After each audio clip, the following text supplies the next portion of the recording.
原來條嘢太粗太長，條女會好慘㗎。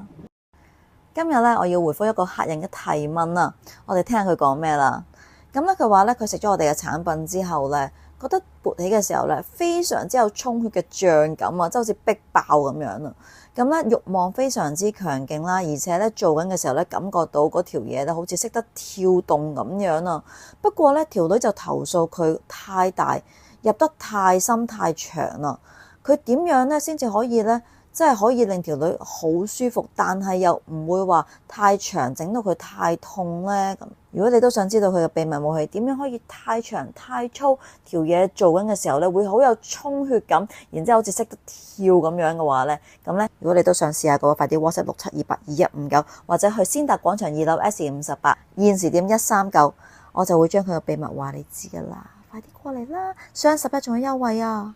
咁講翻佢嘅問題先，咁佢問點樣可以太長太粗，對方都唔會太痛啦。咁其實咧可以加翻一啲咧比較潤嘅潤滑液啦，咁就